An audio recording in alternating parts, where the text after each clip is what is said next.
విద్యార్థుల కోసం పోరాటమా, ప్రతిపక్షాల రాజకీయ కుంభకోణమా? ధర్మేంద్ర ప్రధాన్ రాజీనామా డిమాండ్ వెనుక అసలు కథ. విద్యార్థులు న్యాయం కోరడంలో తప్పు లేదు, పరీక్ష పారదర్శకంగా జరగాలని అడగడంలో తప్పు లేదు, తప్పు చేసిన వారిని శిక్షించాలని డిమాండ్ చేయడంలో కూడా తప్పు లేదు. ప్రతిపక్షాలు నిజంగా విద్యార్థుల భవిష్యత్తును కోసమే పోరాడుతున్నాయా, లేక విద్యార్థుల కోపాన్ని కేంద్ర ప్రభుత్వంపై రాజకీయ దాడిగా మార్చాలని చూస్తున్నాయా? విద్యార్థులు పరీక్ష సంస్కరణలు కోరుతుంటే రాజకీయ పార్టీలు మాత్రం ఒక్క మంత్రి రాజీనామానే ప్రధాన డిమాండ్ గా ఎందుకు ముందుకు తెస్తున్నాయి? విద్యార్థులు అడుగుతున్న పరీక్షల్లో న్యాయం, కానీ రాజకీయ నాయకులు అడుగుతున్నది ఒక మంత్రి రాజీనామా. విద్యార్థులతో మాట్లాడాలి, పరీక్షలపై నమ్మకాన్ని తిరిగి తీసుకురావాలి, ఎవరెవరి బాధ్యులో దేశం ముందు వెల్లడించాలి. ఎంత పెద్ద అధికారి లేదా నాయకుడైనా తప్పు చేసినట్టు తేలితే చర్య తీసుకోవాలి.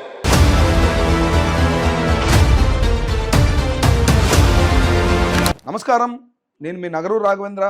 ముందుగా ఒకటి స్పష్టంగా చెప్పాలి, విద్యార్థుల బాధ నిజమైనది. సంవత్సరాల తరబడి కష్టపడి చదివి కుటుంబాలు లక్షలు ఖర్చు చేసి ఎంతో ఒత్తిడిని ఎదుర్కొని పరీక్ష రాసే విద్యార్థికి పేపర్ లీక్ అయ్యిందనే వార్త వస్తే ఆ బాధ ఎంత తీవ్రంగా ఉంటుందో మనం అర్థం చేసుకోవాలి. విద్యార్థులు న్యాయం కోరడంలో తప్పు లేదు, పరీక్ష పారదర్శకంగా జరగాలని అడగడంలో తప్పు లేదు, తప్పు చేసిన వారిని శిక్షించాలని డిమాండ్ చేయడంలో కూడా తప్పు లేదు. కానీ విద్యార్థుల సమస్య మొదలైన తర్వాత ఆ ఉద్యమంలోకి రాజకీయ పార్టీలు ప్రవేశించినప్పుడు మనం కొన్ని ప్రశ్నలు తప్పకుండా అడగాలి. ప్రతిపక్షాలు నిజంగా విద్యార్థుల భవిష్యత్తును కోసమే పోరాడుతున్నాయా, లేక విద్యార్థుల కోపాన్ని కేంద్ర ప్రభుత్వంపై రాజకీయ దాడిగా మార్చాలని చూస్తున్నాయా? విద్యార్థులు పరీక్ష సంస్కరణలు కోరుతుంటే రాజకీయ పార్టీలు మాత్రం ఒక్క మంత్రి రాజీనామానే ప్రధాన డిమాండ్ గా ఎందుకు ముందుకు తెస్తున్నాయి? కాంగ్రెస్ అధ్యక్షుడు ఖార్గే ధర్మేంద్ర ప్రధాన్ రాజీనామా చేసే వరకు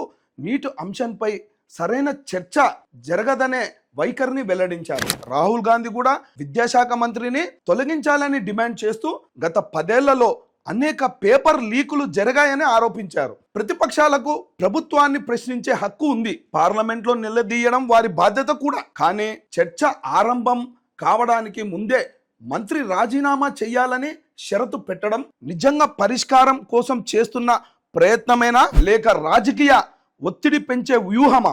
అక్కడ బీజేపీ తరఫున అడుగుతున్న ప్రశ్న చాలా సూటిగా కనిపిస్తుంది. ధర్మేంద్ర ప్రధాన్ రాజీనామా చేసిన మరుసటి రోజే పేపర్ లీక్ మాఫియా అంతమైపోతుందా? పరీక్షల్లో అక్రమాలు పూర్తిగా ఆగిపోతాయా? విద్యార్థులు జరిగిన నష్టం వెంటనే భర్తీ అవుతుందా? అసలు నిందితులు శిక్ష అనుభవిస్తారా? సమాధానం లేదు. మంత్రి రాజీనామా అనేది రాజకీయంగా పెద్ద వార్త కావచ్చు, ప్రతిపక్షానికి ఒక విజయంగా ప్రచారం చేసుకునే అవకాశం ఇవ్వవచ్చు. కానీ విద్యార్థుల సమస్యకు శాశ్వత పరిష్కారం కావాలి అంటే పరీక్షలను నిర్వహించే వ్యవస్థలో మార్పు రావాలి. పేపర్ లీక్ నెట్వర్క్ను మూలాలతో సహా నిర్మూలించాలి. నేరానికి పాల్పడిన వ్యక్తులు ఎంతటి వారైనా కఠినంగా శిక్షించాలి. పరీక్ష పత్రాల తయారీ నుంచి పంపిణీ వరకు సాంకేతిక భద్రత పెరగాలి. అధికారుల బాధ్యతను స్పష్టంగా నిర్ణయించాలి. భవిష్యత్తులో ఇలాంటి ఘటనలు పునరావృతం కాకుండా బలమైన వ్యవస్థను నిర్మించాలి. కేంద్ర ప్రభుత్వం కూడా సమస్య లేదని చెప్పడం లేదు. పరీక్ష వ్యవస్థలో లోపాలపై చర్యలు, సంస్కరణలు అవసరమని విద్యాశాఖ మంత్రి అంగీకరిస్తున్నారు. ప్రభుత్వం చర్చకు సిద్ధంగా ఉందని చెబుతుంది. బాధ్యులపై చర్యలు తీసుకుంటామని, వ్యవస్థను మరింత బలోపేతం చేస్తామని హామీ ఇస్తుంది. ప్రభుత్వ ప్రతినిధులు నిరసనలతో మాట్లాడేందుకు సిద్ధమని ప్రకటించారు. అలాంటప్పుడు చర్చలో పాల్గొని విద్యార్థుల తరపున స్పష్టమైన పరిష్కారాలను సాధించాల్సిన ప్రతిపక్షం ముందుగా రాజీనామా, ఆ తర్వాత చర్చ అని చెప్పడం ఎంతవరకు సమంజసం? ఇక్కడ మరో కీలకమైన విషయం ఉంది. పేపర్ లీకులు ఈ రోజే మొదలయ్యాయా? కేవలం కేంద్ర ప్రభుత్వం నిర్వహించే పరీక్షలోనే జరిగాయా? దేశంలో వివిధ రాష్ట్రాల్లో వివిధ పార్టీల ప్రభుత్వాల సమయంలో కూడా పరీక్ష పత్రాలు లీకులు, నియామక పరీక్షల అక్రమాలు, పరీక్షల రద్దులు జరిగాయి. అప్పుడు ప్రతి ఘటనకు సంబంధించిన ముఖ్యమంత్రి లేదా మంత్రి రాజీనామా చేశారా? కాంగ్రెస్ పాలిత రాష్ట్రాల్లో పరీక్ష సమస్యలు వచ్చినా ప్రతిసారి కాంగ్రెస్ ఇదే నైతిక ప్రమాణాన్ని అమలు చేసిందా? బీజేపీ పాలిత రాష్ట్రాల్లో సమస్యలు వస్తే బీజేపీ కూడా బాధ్యత తీసుకోవాలి. కాంగ్రెస్ పాలిత రాష్ట్రాల్లో సమస్యలు వస్తే కాంగ్రెస్ కూడా అదే ప్రమాణాన్ని పాటించాలి. కానీ అధికారంలో ఉన్నప్పుడు ఒక న్యాయం, ప్రతిపక్షంలో ఉన్నప్పుడు మరో న్యాయం అంటే దానికి రాజకీయ ద్వంద్వ ప్రమాణం అంటారు. విద్యార్థుల ఉద్యమాన్ని కూడా చాలా జాగ్రత్తగా చూడాలి. దేశవ్యాప్తంగా యువతలో ఆగ్రహం ఉంది. పరీక్షల విశ్వనీయతపై ప్రశ్నలు ఉన్నాయి. ఉద్యోగ అవకాశాలు, పరీక్షల ఆలస్యం, పేపర్ లీకులు, తీవ్రమైన పోటీ వంటి సమస్యలపై యువత ఆందోళన చెందుతుంది. ఈ అసంతృప్తిని ఎవరు కొట్టిపారేయకూడదు. ప్రస్తుతం జరుగుతున్న నిరసనలో విద్యార్థులు, యువత పెద్ద సంఖ్యలో పాల్గొంటున్నారు. వారి డిమాండ్లలో పరీక్ష సంస్కరణలు, బాధ్యత, న్యాయం వంటి అంశాలు ఉన్నాయి.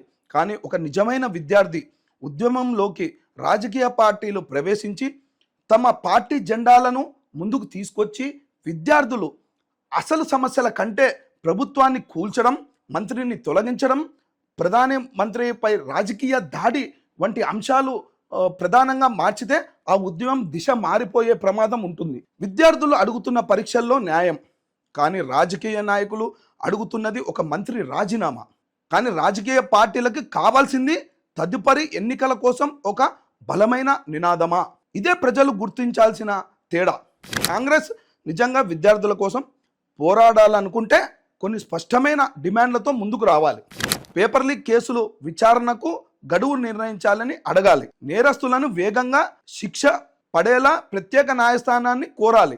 పరీక్షల భద్రతకు జాతీయ స్థాయి ప్రోటోకాల్ రూపొందించాలని డిమాండ్ చేయాలి. బాధిత విద్యార్థులకు న్యాయం ఎలా చేయాలో ప్రతిపాదించాలి. పరీక్ష సంస్థల్లో పారదర్శకతను పెంచేందుకు పార్లమెంట్లో సూచనలు చేయాలి. కానీ ఇవన్నీ పక్కన పెట్టి కేవలం మంత్రి రాజీనామా చేయాలి అనే నినాదాన్ని మాత్రమే ముందుకు తీసుకొస్తే అది విద్యార్థుల కోసం జరుగుతున్న పోరాటం కంటే రాజకీయ ప్రచారంలా కనిపించే ప్రమాదం ఉంది. అదే సమయంలో ప్రభుత్వానికి కూడా బాధ్యత ఉంది. ప్రభుత్వ విద్యార్థుల ప్రశ్నలకు రాజకీయ కుట్ర అని ఒక్క మాటలో తోసిపుచ్చకూడదు.